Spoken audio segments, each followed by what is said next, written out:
It was a case that shook the heart of a Canadian city, bringing a community together while simultaneously inciting fear into its residents.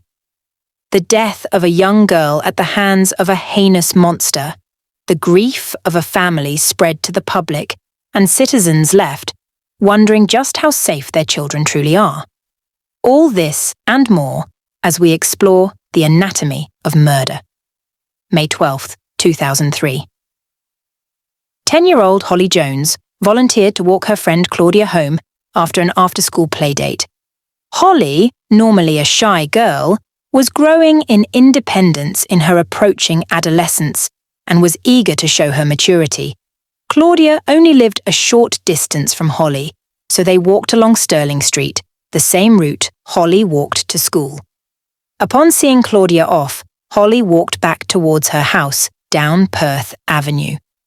When Holly left home at 6 p.m., it was still daylight.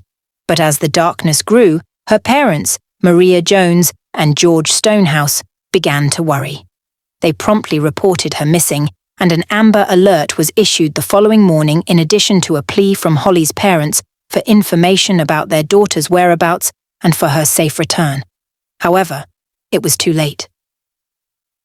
A man walking his dog on Ward's Island stumbled across 2 bags on the shoreline, each containing body parts.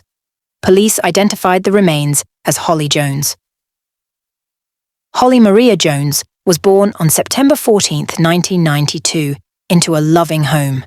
The youngest of 4 siblings, her older siblings, Shauna, Natasha, and James, doted on her.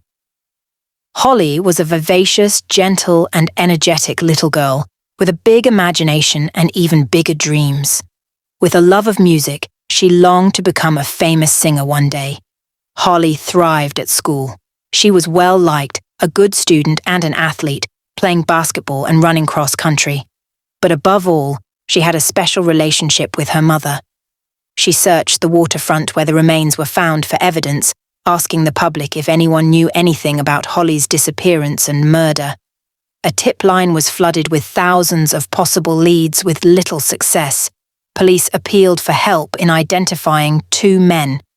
Seen aboard the Toronto Island ferry around the time Holly's remains were found.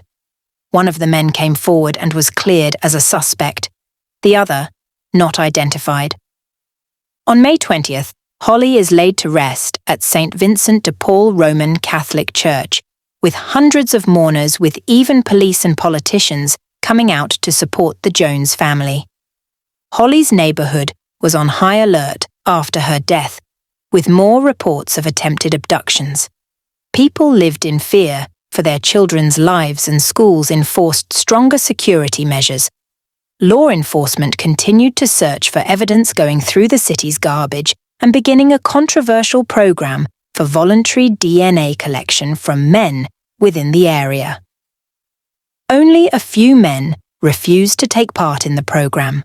One was a 35-year-old software developer named Michael Breyer.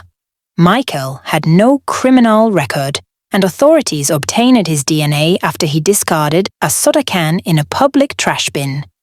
His DNA matched blood found under Holly's fingernails, prompting police to arrest him. While under interrogation, Michael confessed in full to the murder of Holly Jones. After viewing child pornography, he happened to walk outside just as Holly passed in front of his home. And he made a split-second decision that ultimately ended her life. He sexually abused and strangled her within an hour of taking her hostage, then hid her body in his refrigerator and dismembered her.